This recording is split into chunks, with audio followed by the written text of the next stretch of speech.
So, if you are having a hard time finding information about classic novels in the classroom on the Gale Literature Resource Center database, you can use EBSCO.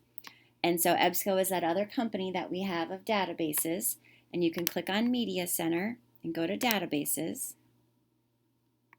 and then scroll down to where it says EBSCO. If you are not at school, you will need a password, and that password is on the password sheet that hopefully your teacher has given you access to. So if you're in school, though, you don't need a password. So I'm going to click on EBSCO.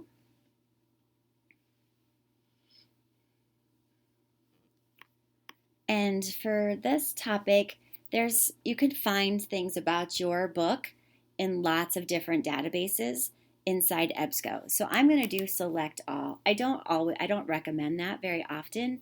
For this one, I feel like you can get such a wide range of information, and so we're going to choose all of the databases. So I can go up here and I can do select all, and it says this may result in slow response time. That's okay. I'll try to be patient, and I'll hit continue. All right, so now I have my search box, and you can search, classic novels in the classroom and see what comes up. You can get some. So I have 258. Now I am going to go over here right away and click on full text. So I only have the articles that I actually get the article. So now I'm down to 190. And you can search through these, and you're going to have to read them. You're going to have to make sure it's not the one that your teacher gave you. It's not going to necessarily be about your novel. This is going to be about just classic novels in general. This one's saying that state schools are ordered to teach classic novels. Now this is in London, so make sure you're aware of the sources. So this is going to be something that you can do. This one's about the Call of the Wild, teaching it. So I know some students did Call of the Wild, so that'll work. So you're just scrolling through these articles, and you're going to have to look through them. You might have to click on one. Here's The Bluest Eye. It's a classic novel that maybe somebody read. So you're just scrolling through. So that's the first search. And then you're going to also then do your novel. So if I do The Color Purple in the classroom and see what that search gives me. So now I have 6. And again, they might not all fit. They are still all just full text, and I can read through those and see if anything works for me for the color purple. And maybe I didn't read the color purple, but maybe I am still talking about some of the same themes from the color purple.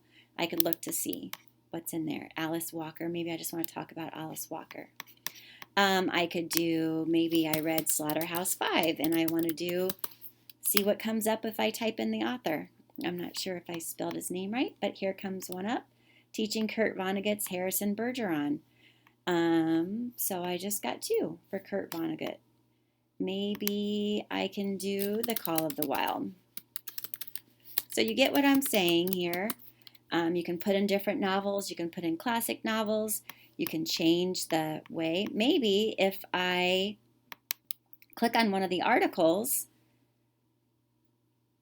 I can look at the descriptors, and maybe one of these can be something that I look at. Maybe I click on the classroom environment, and then I can find some articles. So there's lots of different ways to get information from this database. You just have to put in different search terms, right? Maybe I want to look at, contemporary classroom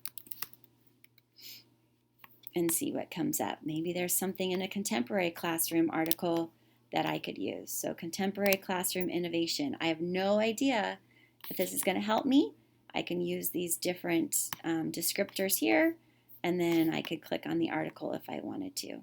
So this one is from Eric, so it doesn't always show up. So I'm waiting for this to come up with Eric. This is a little bit trickier.